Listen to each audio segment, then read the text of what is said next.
जो है गुरुजी, कोई एक लड़का था, वो मेरे से भी रिलेशन में रहता था और मेरी लड़की से भी। आखिरकार उस लड़की का ये महिला अनिरुद्धाचार्य महाराज जी के पास में आई है और भरे पंडाल में जो है ये महाराज जी को बता रही है कि मेरी 14 साल की बेटी भी उसी लड़के के साथ रिलेशन में थी और मैं भी उसी लड़के के साथ रिलेशन में थी। जी हाँ दोस्तों, आप सुन लीजिए, 14 साल की लड़की भी और ये जो है बुढ़िया भी एक ही लड़के के साथ रिलेशन में थे और वो जब जो है इसके पति घर पर नहीं था, भाई साहब किसी केस में जेल चला गया था, तो उसके बाद जो है इसकी मजबूरी बन गई मतलब उसके साथ रिलेशन माने की। भाई साहब कौन सी ऐसी मजबूरी थी, क्या मजबूरी थी जो है आप सुनिए एक बार। उसके बाद अनिरुद्धाचार्य महाराज जी ने इस महिला को क्या जवाब दिया है वो भी आप सुनना। भाई साहब इतनी घटिया औरत जिंदगी में कभी नहीं देखी मैंने। मेरी एक लड़की थी, तो मेरे पति देव जो किसी केस में जेल चले गए थे। अच्छा। तो हमारे पास कहने को हमें किसी ने सहारा नहीं दिया, हम मजबूर हो गए। अब मजबूर होने पर जो है गुरुजी, कोई एक लड़का था, वो मेरे से भी रिलेशन में रहता था और मेरी लड़की से भी। आखिरकार उस लड़की का तो मुझे पता भी ना कब में वो झेल ले आया घर में और मेरी लड़की को मार दिया। तो गुरुजी मैं थोड़ी देर पहले लड़की को मैंने डांटा था, तो उसमें मैं भी गुनहगार हूँ क्या? तो वो लड़के से आपने संबंध क्यों बना लिए? मैं बता तो रही हूँ, मेरे पति जो जेल में चले गए थे। अरे जेल चला जाएगा पति तो पत्नी दूसरे संबंध बना लेगी?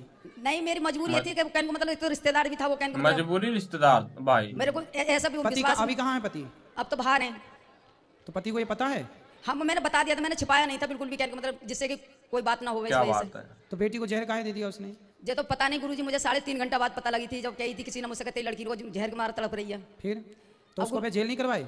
गुरुजी उस टाइम तो लॉकडाउन लग रहा था ना। अच्छा, तो लॉकडाउन में मतलब किसी को जहर देना अलाउ था?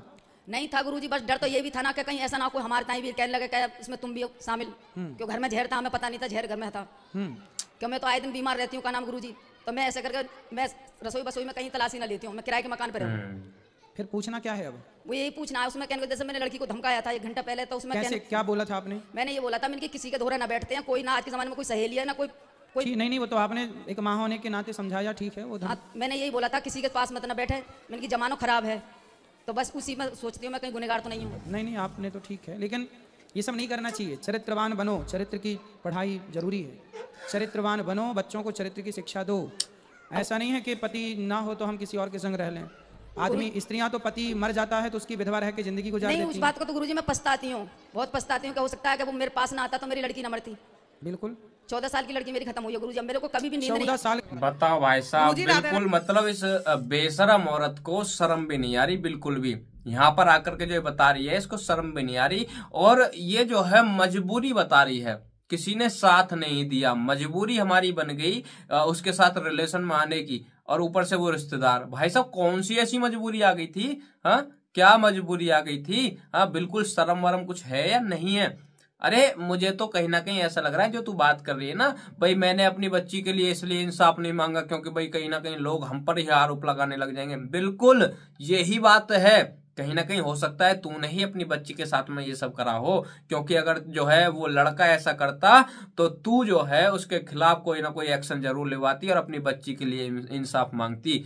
लेकिन मुझे ऐसा लगता है कहीं ना कहीं तेरा जो है पता पड़ गई होगी उस बच्ची को कि भाई तू जो है ऐसा ऐसा कर रही है, और उसके बाद तूने सोचा कि भाई कहीं ना कहीं ये भांडा फोड़ देगी मेरा, और उसके बाद जो है सब जो है इतर बितर हो जाएगा, इसलिए तूने कहीं ना कहीं हो सकता है ऐसा कर दिया हो। अगर सच में तूने अपनी बच्ची के साथ ऐसा नहीं करा और उस लड़के नहीं करा है, तो जो तू पश्चाताप की बात कर रही है ना, जो तू कह रही है भाई मुझे अफसोस है, मैं जो है ये नहीं करना चाहिए था, जो ऐसी बातें कर रही है ना, अगर सच में तू जो है मानती है कि हाँ भाई तेरे से गलती हो गई और उसी लड़के ने जो है तेरी बेटी को मारा है, तो कम से कम अब तो अपनी बेटी को न्याय दिलवा दे। हाँ, क्या बहाने हैं भाई साहब, कितने बहाने हैं कि भाई लॉकडाउन था, पति जेल चले गए, किसी ने सहारा नहीं दिया, ऊपर से वो रिश्तेदार था, कितने तगड़े तगड़े बहाने दे रही है। कोई मजबूरी नहीं थी, बस वो ये ना हवसपना था, हवसपना। बाकी दोस्तों ऐसी औरतों के लिए तो मैं क्या ही बोलूं, जितना कहूंगा उतना कम है। आप अपनी राय बताइए, आप जो है इस औरत के लिए क्या कहना चाहते हो? अनिरुद्धाचार्य महाराज जी जहां पर बैठे हैं, जिस गद्दी पर बैठे हैं, वहां से वो इस औरत के लिए कुछ भी ऐसा नहीं बोल सकते। उनकी जो है लिमिटेशंस हैं, मर्यादा है उनकी, वो जो है सभी कुछ सब बातें जो है नहीं बोल सकते। लेकिन आप मुझे बताइए ऐसी औरत के लिए आप सभी क्या कहना चाहोगे। बाकी दोस्तों इस वीडियो को इस औरत के पास पहुंचा देना और जो है इससे कहो अगर सच में तू निर्दोष है, तूने कुछ नहीं करा, उस लड़के ने ही तेरी बेटी को मारा है, तो उसके ऊपर FIR करवा और कम से कम अब तो उस लड़की को जो है न्याय दिलवा दे।